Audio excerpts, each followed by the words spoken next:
할렐루야. 오늘도 새날을 주신 하나님을 찬양합니다.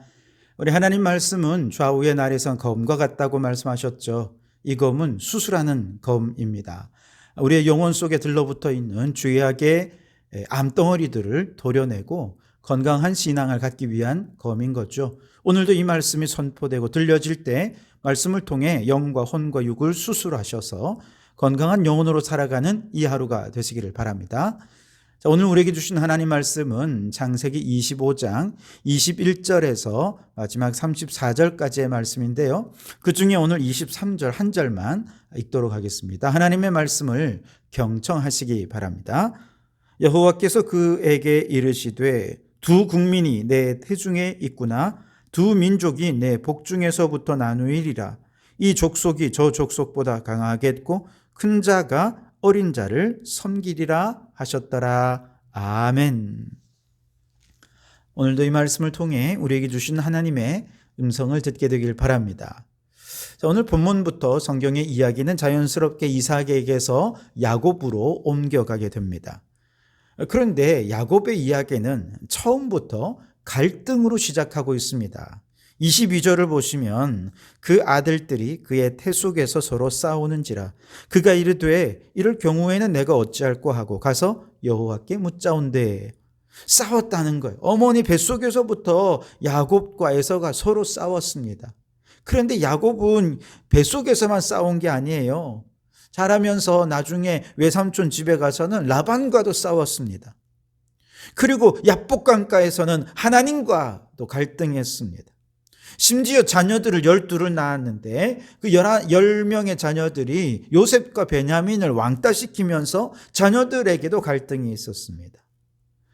그러니 이처럼 한평생 갈등 속에 살아야 했던 야곱은 그 생이 얼마나 힘들었겠습니까? 나중에 창세기 47장에 보면 이제 요셉을 통해서 애굽으로 이주해 내려갔던 야곱이 바로왕 앞에 서서 자신을 이렇게 소개합니다. 내 나그네 길의 세월이 130년이니이다. 내 나이가 얼마 못 되니 우리 조상의 나그네 길의 연조에 미치지 못하나 험악한 세월을 보내었나이다. 그렇게 얘기하죠. 나그네 길, 험악한 세월, 이것이 한평생 갈등 속에 살아온 야곱의 인생을 표현하는 가장 적절한 한마디였다 얘기할 수 있겠습니다. 그렇다고 야곱의 인생에 무조건 갈등만 있었던 건 아니죠. 그러한 갈등과 고통의 인생 가운데도 하나님이 주시는 복을 누리게 되었는데요. 아마 그 가운데 가장 소중한 복은 하나님께서 그에게 주신 12명의 자녀들이었을 것입니다. 뿐만 아니라 이 갈등의 가장 중심에 있던 에서와도 결국은 화해하게 됐죠. 외삼촌 라반과의 갈등도 하나님께서 친히 해결해 주셔서 결국 야곱은 갈등의 끝에서 다 하나님께서 주시는 복을 받게 됩니다. 그래서 야곱의 이야기는 하나님의 선택을 받아서 갈등 가운데 살지만 그러나 하나님께서 또한 그에게 복을 주셨다. 이렇게 정리해 볼 수 있겠습니다. 자, 그런데 야곱에게 있는 이 갈등이 단지 야곱이 너무 이기적인 사람이었거나 성격이 까칠하기 때문에 생긴 갈등이었다면 굳이 우리가 야곱의 생을 살펴볼 필요가 없겠죠. 이 모든 갈등은 어디서부터 시작되냐 하면 하나님께서 야곱을 선택하시면서부터 생겨난 갈등입니다. 그래서 우리가 야곱의 생애를 깊이 들여다볼 필요가 있는 거죠. 왜 에서가 아니라 야곱이었을까? 이 질문에서부터 시작할 수 있어야 합니다. 자, 22절에 보시면 태 속에서 이제 두 아이가 막 싸우잖아요. 그러자 이삭이 이 문제를 하나님께 기도합니다. 하나님, 이럴 땐 어떻게 해야 됩니까? 그래서 이 질문에 하나님께서 대답하시는 내용이 오늘 우리가 읽었던 22절 말씀인데요. 여호와께서 그에게 이르시되 두 국민이 내 태중에 있구나. 두 민족이 내 복중에서부터 나누이리라. 이 족속이 저 족속보다 강하겠고 큰 자가 어린 자를 섬기리라 하셨더라. 아멘. 여러분, 왜 하나님께서 에서가 아니라 야곱을 택하셨는가? 그건 우리가 다 알 수 없죠. 그러나 하나님의 계획은 여기 있습니다. 큰 자가 어린 자를 섬기는 것. 이것이 하나님의 뜻이고 하나님의 계획이라는 것이죠. 당시의 사회적인 관습과 제도와 문화에 의하면 장자에게는 모든 권리가 배분이 되지만 차자는 완전히 찬밥 신세가 되지 않습니까?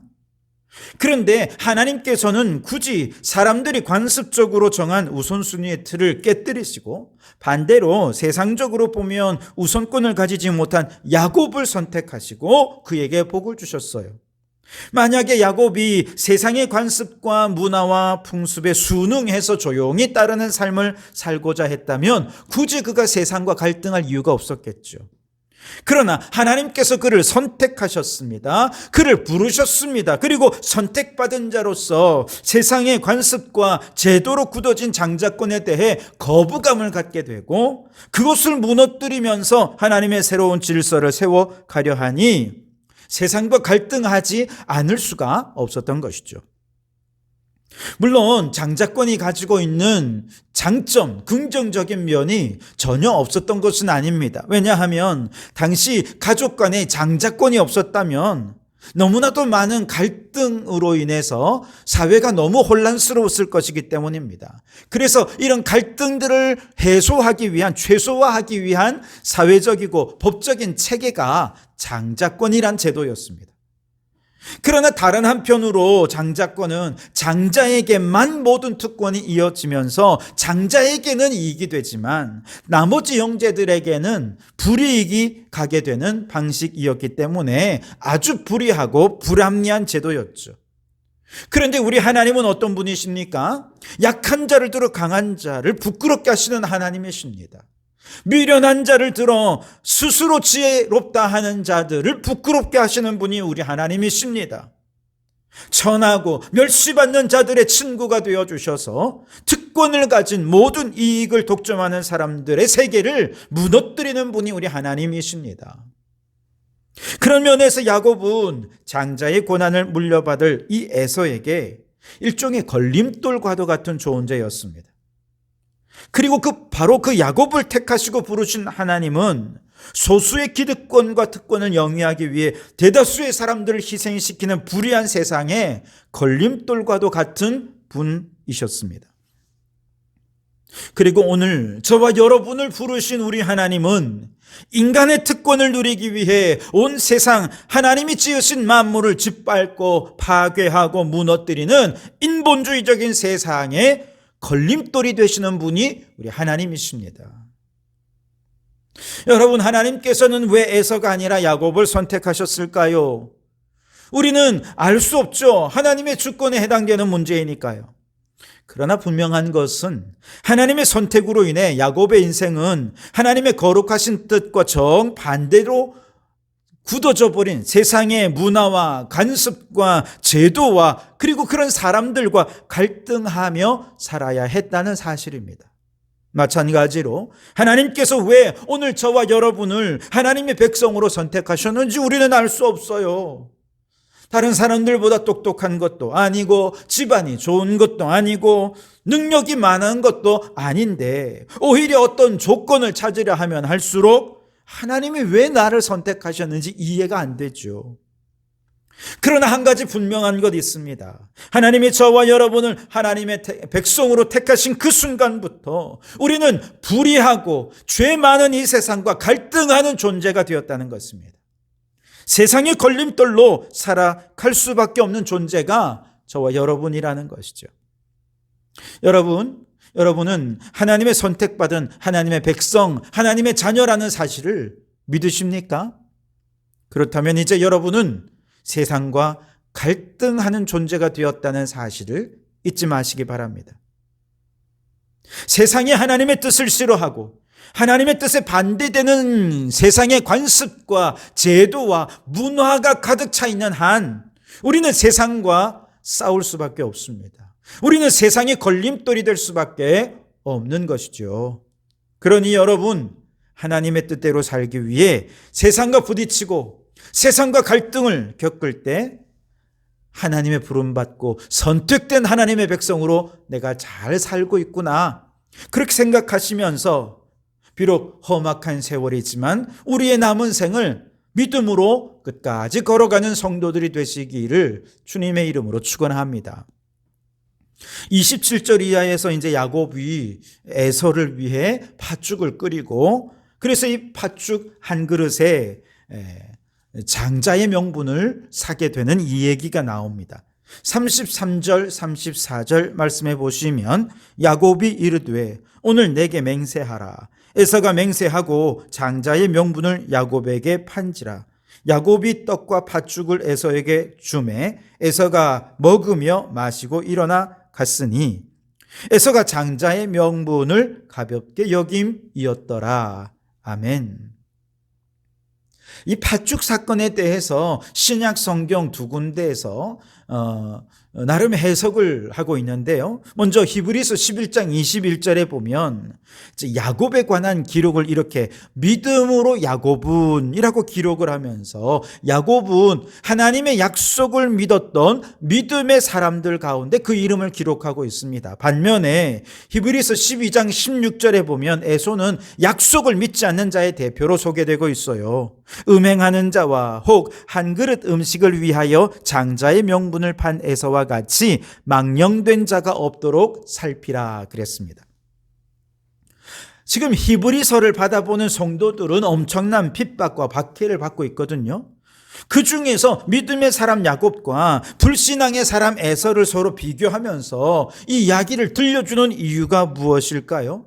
마치 지금 당장의 허기를 면하기 위해 장자권을 판 에서처럼 지금 당장의 박해를 피하기 위해 예수님을 믿는 믿음도 헌신짝처럼 져버리는 그런 어리석은 자가 되지 말고 야곱처럼 끝까지 약속을 믿고 고난도 박해도 이겨내라고. 그러면 야곱처럼 비록 갈등과 어려움 속에 있지만 최후에 하나님의 복을 누리게 될 것이다 하는 얘기를 하고 싶은 것이죠. 오늘 우리도 마찬가지죠. 우리는 나의 허기짐을 채우기 위해 지금 당장 내 눈앞에서 나를 유혹하는 팥죽들 얼마나 많이 봅니까? 돈이고 명예고 세상의 권력과 즐거움, 우리의 허기진 것들을 채워준다고 하면서 우리에게 다가오는 수많은 유혹들이 있습니다. 만약에 우리가 그런 것들에 우리의 마음을 빼앗긴다면 우리의 믿음도 신앙도 천국도 헌신짝처럼 버리는 에서와 같은 자가 되어버리고 말 것입니다.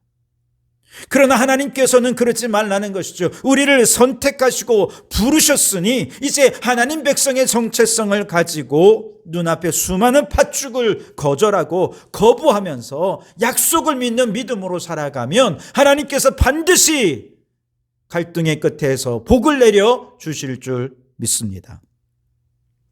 또 한 가지 이 팥죽 이야기를 신약에서 어떻게 해석하고 있느냐. 로마서 9장 4절 5절에서 유대인들을 에서에 비유하는데요. 그들은 이스라엘 사람이라 그들에게는 양자됨과 영광과 언약들과 율법을 세우신 것과 예배와 약속들이 있고 조상들도 그들의 것이요 육신으로 하면 그리스도가 그들에게서 나셨으니 라고 말씀을 하십니다. 마치 장자권을 가진 에서처럼 유대인들은 모든 축복의 조건들을 독점하고 있었다는 것입니다. 반면에 이방인으로서 예수님을 믿은 우리 성도들은 야곱에 비유되고 있어요. 즉 하나님은 유대인들의 장자권을 뺏어서 이방인인 우리들을 하나님의 자녀여 하나님의 상속자로 세워주셨어요. 그러면서 이제 이렇게 말씀하십니다. 로마서 9장 15절에 내가 긍휼히 여길 자를 긍휼히 여기고 불쌍히 여길 자를 불쌍히 여기리라. 무슨 말씀입니까? 우리가 구원받은 것은 전적인 하나님의 은혜라는 것입니다. 우리에게 어떤 구원받고 은혜 받을 조건이 있는 것이 아닙니다. 아니 애초부터 우리에게는 하나님의 자녀라는 축복이 올 수가 없는 약속에서 제외된 자들이었죠. 그런데 하나님의 전적인 은혜로 전적인 긍휼하심으로 우리를 하나님의 자녀로 삼아 주셨다는 것이죠. 이처럼 하나님의 전적인 은혜와 긍휼하심을 따라 약한 자, 천하고 멸시받는 자, 야곱의 자리에 있던 우리에게 하나님의 자녀가 되는 놀라운 축복이 주어지게 되었다는 사실을 믿는다면, 그렇다면 이제 우리는 어떻게 살아야 되는가? 큰 자가 아니라 어린 자의 자리에 있어야 한다는 것입니다. 강한 자가 아니라 연약한 자의 편에 서 있어야 한다는 것이지요. 그런데 어떤 분들은 내가 평생 주님을 이렇게 섬겼건만 하나님이 왜 내게는 복을 주지 않는 것입니까? 하나님께 원망하고 불평하는 마음을 가지는 사람이 있습니다. 이런 분들은 스스로 이미 강한 자의 편에 서 있는 것입니다. 에서의 편에 서 있는 거예요. 누가복음 15장에 나오는 두 아들의 비유에서 맏아들이 이처럼 모든 것을 가지고도 불평하지 않았습니까? 아버지, 내게는 염소 새끼라도 주어 나와 내 벗으로 즐기게 하신 일이 없더니 아버지의 살림을 창녀와 함께 삼켜버린 이 아들이 돌아오매 이를 위하여 살진 송아지를 잡으셨나이다. 그러면서 아버지에게 원망, 불평, 여러분, 이것이 자신을 맏아들이라고 여기는 자의 모습입니다. 그런 사람은 에서의 편에 서 있는 자입니다. 반면에 동생은 어떻습니까? 내가 하늘과 아버지께 죄를 지었사오니 지금부터는 아버지의 아들이라 일컬음을 감당하지 못하겠나이다. 그러면서 아버지를 위해 종처럼 헌신하며 충성했을 것입니다.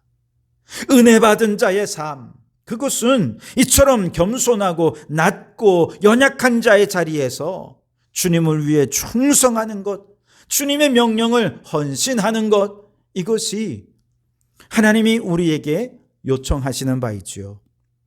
그러므로 여러분, 맏아들이 되지 말고 둘째가 되십시오. 으뜸이 되려 하지 말고 마지막이 되십시오. 에서가 되지 말고 야곱이 되십시오. 언제나 겸손함으로 아버지의 뜻을 따라 그렇게 야곱의 자리에서 낮은 자들의 편에 서서 이 불의한 세상의 제도와 문화와 관습에 저항하고 갈등하는 걸림돌이 되시기 바랍니다. 강하고 교만한 인간의 편에 서지 말고 가장 연약하고 나약해서 차별받는 존재인 저 학대받는 동물들, 메말라가는 식물들, 저 오염되는 땅과 바다와 하늘의 편에 서시기 바랍니다. 그리하여 하나님이 원하시는 하나님의 나라를 이 땅 가운데 이루어가는 우리 성도들이 다 되실 수 있기를 주님의 이름으로 축원합니다. 기도하겠습니다. 주님, 우리보다 잘나고 똑똑하고 능력 있는 사람 얼마나 많은데 하필 우리처럼 연약하고 어리석은 자를 택하셨습니까? 주여, 우리를 불의하고 악한 세상의 걸림돌이 되게 해 주시옵소서. 세상의 죄악된 관습, 문화, 제도, 사상이 나로 인해 걸려 넘어지게 하시고 갈등 유발자가 되게 하셔서 하나님의 공의로 다스려지는 하나님 나라를 이루게 해 주시옵소서. 이를 위해 우리가 맏아들에서 에서의 편에 서지 말고 전하고 멸시받는 야곱의 편에 서서 겸손히 주님의 명령에 순종하는 자들이 되게 해 주시옵소서. 예수님 이름으로 기도하옵나이다. 아멘.